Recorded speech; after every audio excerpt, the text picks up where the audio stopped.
If you have studied cosmology, you will surely be familiar with the principle of parallax and redshift to measure the distance and positions of stars. It is phenomenal technology, taking observations using satellites deep in space, a phenomenal technological achievement.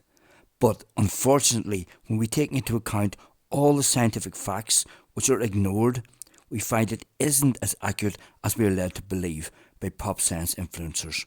So let's look at the facts. Einstein showed that gravity would bend the path of light, and he was proven correct in 1919 when Edison observed the sun's gravity bending the path of light during a solar eclipse. We know that there is nowhere in space not affected by gravity, so the reality is there is nowhere in space that light can travel in a straight line. Nowhere. Not even between the moon and Earth, despite what we are told, which I explain in some of my other videos, because light is a wave. Now, parallax rests on the idea that light always moves in a straight line, but that is opposite to the scientific fact. Light never moves and cannot move in a straight line. This is perhaps best illustrated when we see the light from a single star appear at 4 different locations in an Einstein cross, because the massive gravity of a dark star, commonly called a black hole, bends the path of light so much it appears in different places. One of the most famous Einstein crosses is the one which sits between the Redshift supernova region and the Earth.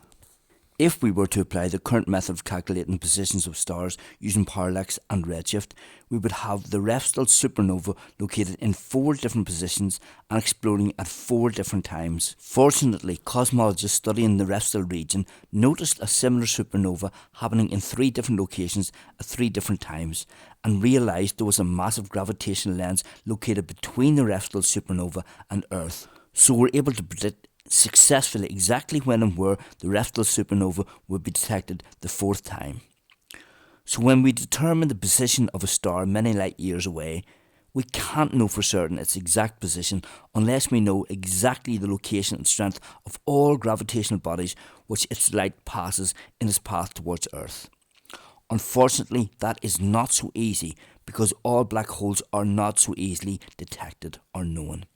So in reality, while we take an observation from our position A, Earth, of a star B, it may appear to be in position B, but in reality it could be in many different positions. It could be in C, D, E, F, etc. The other problem is that we know redshift is not only caused as a result of distance. Newton's work sending beams of light through prisms proved that when the path of light is changed, its colour changes. We now also know that gravitational bodies sap energy from objects passing by. This was proven by Andrea Getz and her team, who found that the star SO2 lost 0.03% of its energy as it passed close to the gravitational well of Sagittarius A, which is our galaxy's central dark star, which is commonly mistakenly called a black hole. So we can't view redshift as a result of distance only. We really must account for energy lost to gravity en route and to the path of light being changed. Once we do this, we realise that if a star remained the same distance from Earth over time, but the gravitational bodies which sapped energy from that light en route grew over time, then that light would redshift and give the illusion that the star is moving away from us. This is what I've been attacked and censored for saying for the last 6 years. If these gravitational bodies grow over time, they will pull stars closer, leading to a contracting universe, leading to panoramic gravitational lensing and a magnified image of the universe, which gives the illusion of an expanding universe, which is mistakenly called dark energy.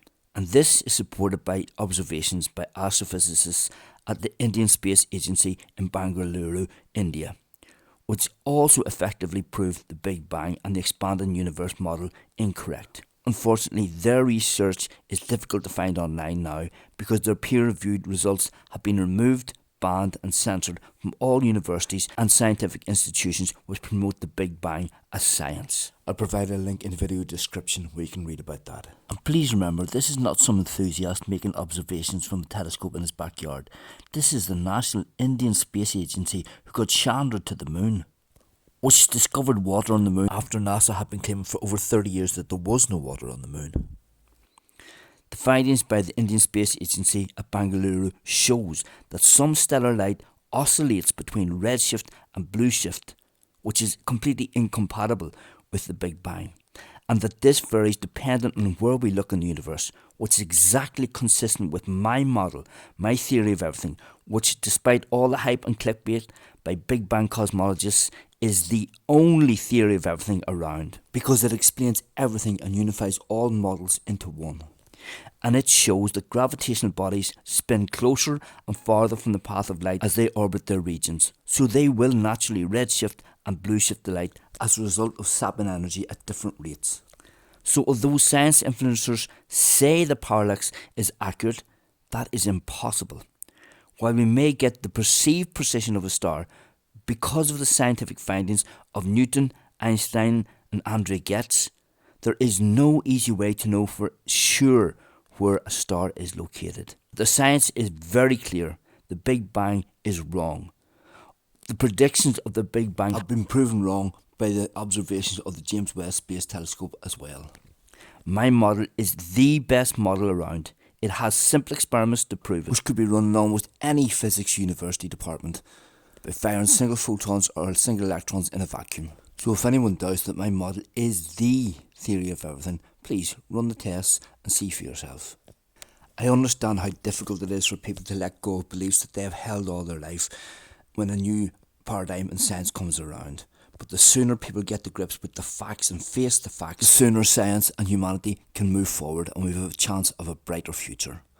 Thanks for watching. Please share this with anyone you know who's concerned about the state of the world and concerned about our future.